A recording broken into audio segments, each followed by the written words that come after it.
The only non-Erie tale tonight.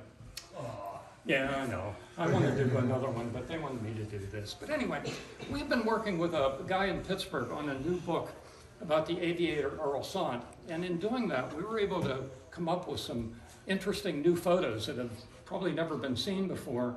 And we were able to restore a lot of photographs and colorize photographs, which are really kind of cool. So let's start with saying, this is a picture of September 1930, and the woman laying the wreath is Charles Lindbergh's mother, Evangeline. She came to Brookville to lay a wreath at the grave of Earle Sandt. Who was this guy, and why would he be so famous as to have a wreath laid by Charles Lindbergh's mom? And Earle Sandt was a native Brookville guy who was an early aviator. He set a lot of records. He was the first American to make an international flight. He flew from Erie to Canada. There's a story about that. He didn't really want to. He was the first aviator to fly the mail in Ohio. He was the first aviator to fly mail in Canada. He was the first aviator to do an international mail flight. Quite an interesting string of accomplishments in a period of 1 year. His career as an aviator was short, as a lot of them were. This is Earle. It's a nice colorized photograph of him. And again, he was born in Brookville in 1888. He was a younger son of a man named George Sandt, who was a druggist in town. And actually, his drugstore still stands. It's the Fusion Cafe across the street. That was the old Sandt drugstore. Earle had two sisters, and he had an older brother, Walter. We don't know much about his early life, except that he was not he was called an indifferent student. He was much happier taking things apart and electrifying houses than he was doing English or math. He left school at age 15 and went to work for his father in his drugstore. And this is his parents' drugstore. That's the Fusion Cafe now. And up on the top was Verstein's Hall. It was like a social hall at one time, and then they converted it into apartments. And that's George Sandt there, and that's, I forget his first name, Verstein, who was his father-in-law. In around 1910, Earle went up to Erie and joined his brother in an auto garage. It was called the Star Garage, and this picture was taken a couple years after they sold it. They sold it in 1912. This was taken in 1914, and it was a Hudson dealership. And you can see the new Hudsons for a mere $2,250. Well, you look it up, that's $60,000 today. And that's why not too many people owned automobiles. They were pretty expensive. While he was in Erie, Earle saw a flight exhibition from the most famous aviator of the time, a man named Lincoln Beechey. And Lincoln was an air show aviator, and he perfected the loop, and he perfected the dive of death. I mean, these guys would be flying along, they would dive down to the audience in the bleachers and then pull up at the last minute, scare the bejesus out of people. It was a very exciting profession, but a very risky one. They say the survival rate of these early aviators was about 10%. Beechey wasn't one of them. So Earle decided, after seeing Beechey fly, he decided he was going to learn to fly and he was going to buy an airplane. So he went up to Hammondsport, New York, in the Finger Lakes, to the Curtiss factory, and took flying lessons from Glenn Curtiss himself. And we think it was the people of Erie that funded him to buy an airplane. So he bought this Curtiss, well, one like this. It's called a Curtiss Model D. And that airplane sold for $5,000. And again, you put that in today's dollars, that's $130,000 for that machine. So they were pretty pricey. And as I say, we think that people of Erie helped him because his parents wanted nothing to do with it. And this is the Curtiss Model D. It's pretty much this bamboo, wood, and canvas. It has a 50 horsepower engine, a pusher propeller. The pilot sat in front out in the wind. There was no protection. I don't even think they had seat belts. They had like shoulder harness, and that was about it. It had, I think, a top speed of about 50 miles per hour. Kind of like an ultralight today, only a heck of a lot less safe. Well, Earle bought his airplane and he had it sent down to Erie and he put it together. This was in the winter of 1911. And he decided he wanted to try it out. And he really just wanted to taxi and make sure everything was working. But he found himself in the air.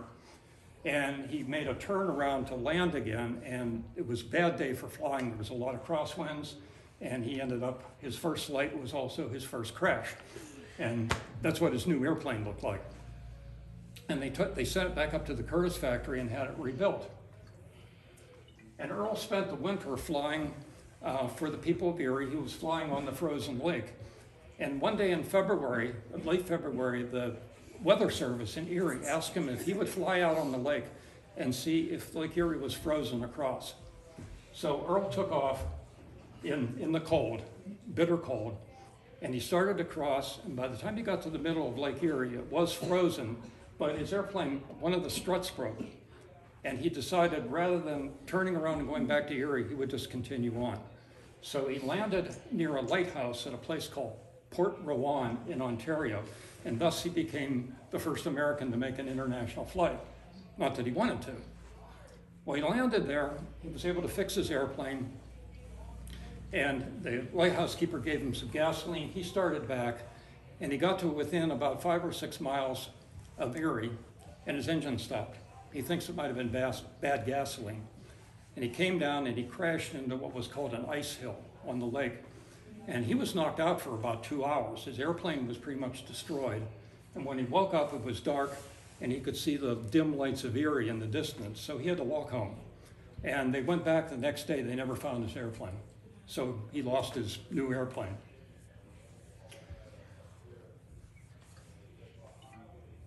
And that's Earle after his experience on Lake Erie. He didn't give up, though.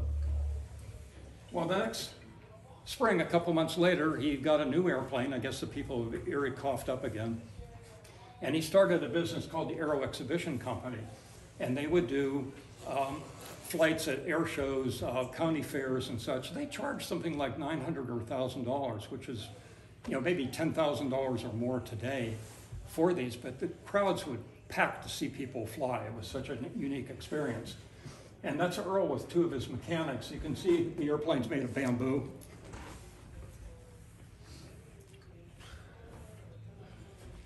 Earle also was the first aviator to fly over Pittsburgh. He took off from Shenley Park, he flew over the Golden Triangle, came back, and he landed back at Shenley Park. But on landing, you can see one of the elevators broke, so they described his landing as very rough. And that's actually him after his landing, when he's coming to a stop. Earle also, in June of 1912, made a cross-country flight of about 30 miles between Brookville and Punxsutawney. And that was a long flight for one of these airplanes. And he originally wanted to fly, I think, a week before June 29th, but he was set up. Actually, this field is Walnut Street in Brookville. At that time, there was only like 2 houses on the street. The rest of it was a field, and that's where Earle took off. Yeah. I live near him. Yeah, I think the houses probably closest to Butler Street would have, one of them would have been there, but the houses beyond weren't there at the time. Well, he wanted to try out the airplane to make sure everything worked before he took off for Punxsutawney. So he took his 14-year-old nephew, a kid named Frank Verstein, put him in a makeshift seat on the left side of the airplane, and they took off. Well, they didn't take off. They started to take off.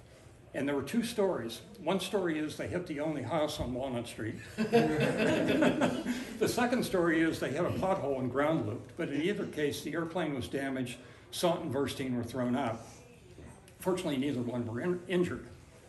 So about a week later, his airplane was repaired, and Sandt made his flight to Punxsutawney without Frank Verstein. His mother said, not doing that again. And they warned the crowd. They said, when we start the engine, stand back. And you can see what happened. They said there were hats and umbrellas flying everywhere because people wouldn't get back far enough away. When we were doing the book, I asked the people up in the archives, do we have any pictures of Frank Verstein? And they looked and they found an envelope with a glass plate negative, and it said Frank Verstein in uniform. Wow. So we actually took that glass plate negative, we put it on a scanner, and we scanned it at real high resolution. And we ended up with a negative image, which we put into Photoshop and made it into a positive, and played with the contrast a little bit, and then colorized it. And that's Frank Verstein as a naval aviator in 1918. I guess his flight with Sandt didn't scare him too much. Actually, after the war, he came back to Brookville, and he worked, he was an officer at the bank for the rest of his life, the rest of his career. Well, as I said, being an early aviator was an exciting profession, but they were treated like rock stars. Every place they went, girls would mob the aviator, and Earle, I'm sure, loved that.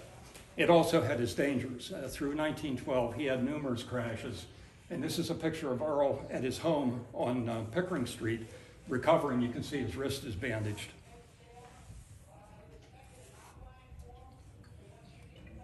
Well, they got through 1912, and they were starting the season, the 1913 season. And the first show they were going to do was at Grove City on June 11th and 12th. And this is Earle's airplane being set up in the, it's the athletic grounds at Grove City College. You can see the baseball diamond in the background. And this is what it looked like. This is a 1900 map. So by 1912, it really didn't change much. But you can see where Earle started. And he took off, and he cleared those trees, but something happened. Either his engine stopped or he hit a downdraft. And he made it across the creek, but he was going to crash into the shed behind one of the houses that were there in 1912. When he got down to about 50 feet, he decided to jump out, which he had done before. You have a lot better chance than riding the airplane into the crash. He jumped out, and he landed in a freshly plowed garden that was manured.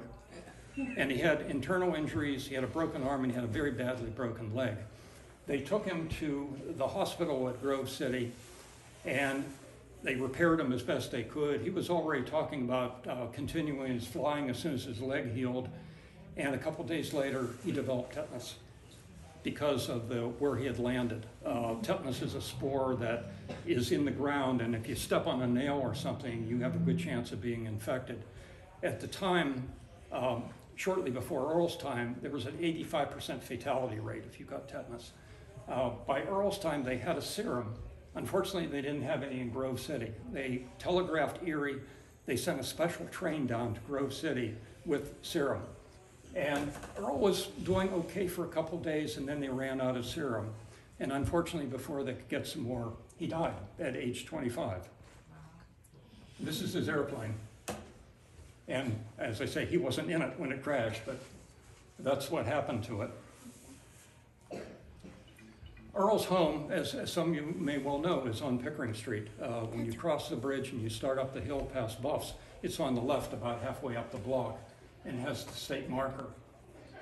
And one thing that while we were doing this book is just a couple weeks ago, we learned something interesting, that they actually, let me go back here, they actually took this airplane back to Curtis and repaired it. And a guy by the name of H.P. Harris bought the airplane to do exhibition flying.